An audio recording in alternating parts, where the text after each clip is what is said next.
Kalau pengen tetap makan nasi tapi Anda tidak ngantuk, caranya gimana? Nasinya Anda tambahkan cabai. Ya. Gak usah banyak-banyak, dikit aja.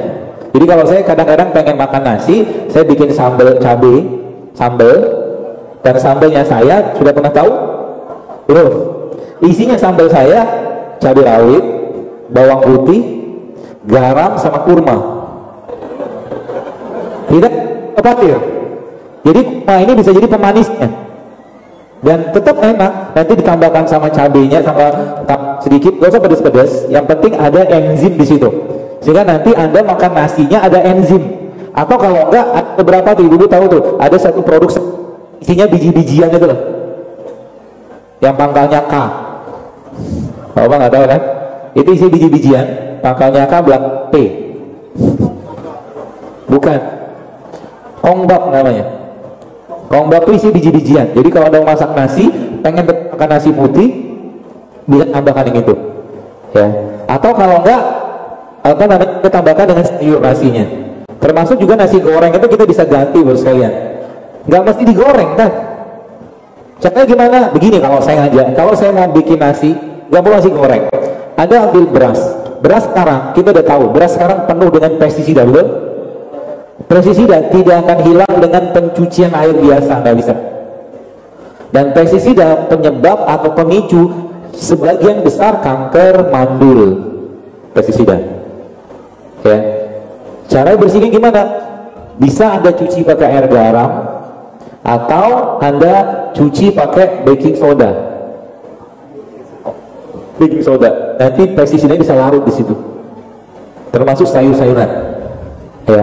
Nah, katakanlah Anda bikin nasi nih, nasi yang sudah dikukus. Iris tomat, kasih bawang putih sedikit, kasih cabai sedikit, kasih minyak zaitun sedikit, kasih garam, kasih lada hitam, campurkan sama nasi tadi. Kebayang? Gak ada minyak kan? Tetap sehat. Kalau mau ditambahkan dengan, kalau saya kadang-kadang agak nyeleneh, saya tambahkan dengan suiran kurma. Karena kurma itu makanan terbaik perutnya kita. Atau kalau nggak Anda tetap makan daging, boleh kasih daging di situ. Tapi nggak digoreng nasinya, kan sehat. Ya. Kenapa? Karena kita butuh mengurangi minyak. Terlalu banyak minyak masuk ke badan kita. Terlalu banyak minyak, terlalu banyak tepung, terlalu banyak gula yang ada sekarang. Ya. Dan banyak case yang saya temukan itu ternyata mulai dikurangi itu tubuhnya bisa benar dengan sendirinya. Apalagi sudah dekat dengan 4 hal tadi, probiotik, prebiotik, rempah sama limpak. Ya ingat ya, 4 hal tadi ingat baik-baik. Jadi kalau di sini mungkin di sini ada pindang nggak? Pindang. Ada kan? Nah kalau Anda bikin pindang itu siapa? Ada kunyit kan? Ada lengkuas, ada jahe. Kalau makan pindang, setelah ikannya dimakan, minum airnya. Itu sehat. Nasinya boleh pakai 1 sendok cukup. Kalau perlu nggak usah pakai nasi. Ya, kita kan bukan butuh nasi putih, kita butuh karbohidratnya. Karbohidrat tidak mesti dengan nasi. Buah juga karbohidrat. Kentang juga karbohidrat. Bukan saya melarang makan nasi putih, karena nasi putih yang ada sudah hilang enzimnya, vitaminnya gitu loh. Kalau dimakan terus menerus, kalori masuk lagi, tubuh susah mengolahnya. Paham seperti itu ya? Termasuk juga bagaimana cara terakhir ya? Bagaimana cara kita minum atau mendapatkan manfaat yang optimal dari produksi makanan seperti buah? Salah satunya ini. Ini kan ada buah ya, ada buah campurin dalam air. Di sini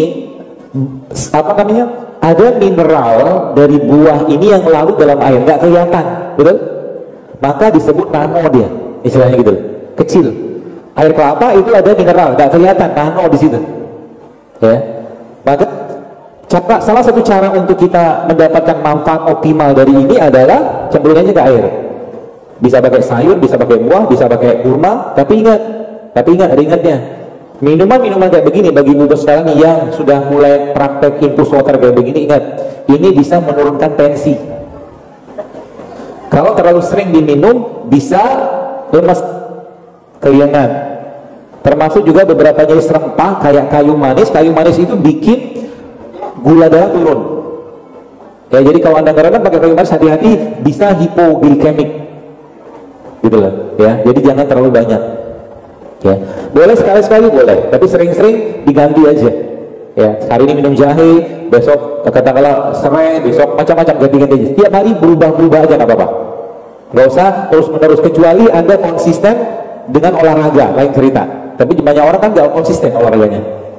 Kalau konsisten olahraga itu nggak masalah dengan beginian, bisa keluar dia, panaskan. Tapi kalau enggak, bisa turun tensinya. Ya, ginjalnya bisa jadi lemah nanti lama-lama. Oke. Semoga bisa terbayang. Pesan terakhir, mungkin terakhir sebagai penutup sebelum kita tanya jawab, kita butuh lemak, dan di Indonesia banyak lemak yang baik. Contohnya apa? Tadi santan, itu lemak yang baik. Oke, asal jangan dipanaskan. Saya suka kari. Tapi kalau saya bikin kari, bu sekalian, saya minta nggak pakai atau santannya dia dipakainya dimasukin. Jadi kari tanpa santan bisa dibikin, gitu ya. Pakai minyak sedikit boleh, minyak kelapa aja. Ya. Kemudian selain daripada santan, ada lagi namanya lemak yang baik, itu ada pada alpukat itu lemak yang baik. Kita butuh lemak ya. Yang ketiga, kita punya produk terbaik lemak yang ada di Indonesia, namanya apa? TCO, minyak kelapa perawan kalau bahasa terjemahan gitu. Dan yang terakhir, ada satu minyak yang disebutkan Allah dalam Al-Quran. Ya, bahasanya apa Allah bilang kan? Zaitunatil syarqiyati wal gharbiyah. Zaitun, salah satu minyak lemaknya terbaik buat badan. Ya. Makanya termasuk yang disarankan dikonsumsi, terus banyak-banyak, sehari satu sendok makan aja. Jadi bagi ibu-ibu ya, kalau mulai sekarang berubah pola makannya, maka makalah kurma 7 butir sehari, 1 sendok makan zaitun, dan 1 atau 2 sendok makan kurma madu tiap hari. Mulai dirutinkan itu. Dia buat nyubur kandungan, memperbaiki mens, sebagai pencernaan, macam-macam fungsinya. Bapak-bapak minum itu juga nggak apa-apa, silakan aja. Termasuk bapak-bapak mulai sekarang juga mulai rutin, atau mungkin Anda mulai memperbaiki sistem hormonnya dengan memakan habatus sauda. Habatus sauda itu adalah satu jenis tumbuhan yang Allah ciptakan yang dia bisa memperbaiki sistem hormon kita. Ya, nggak usah banyak-banyak makannya. Kadang-kadang kalau saya pribadi kalau lagi butuh, kayak kadang-kadang makan 5. Tapi kalau 1-2 butir sehari udah cukup. Ya, seperti itu. Baik, saya kira mungkin begitu. Mudah-mudahan bisa dipahami dan mudah-mudahan bisa dipraktekkan.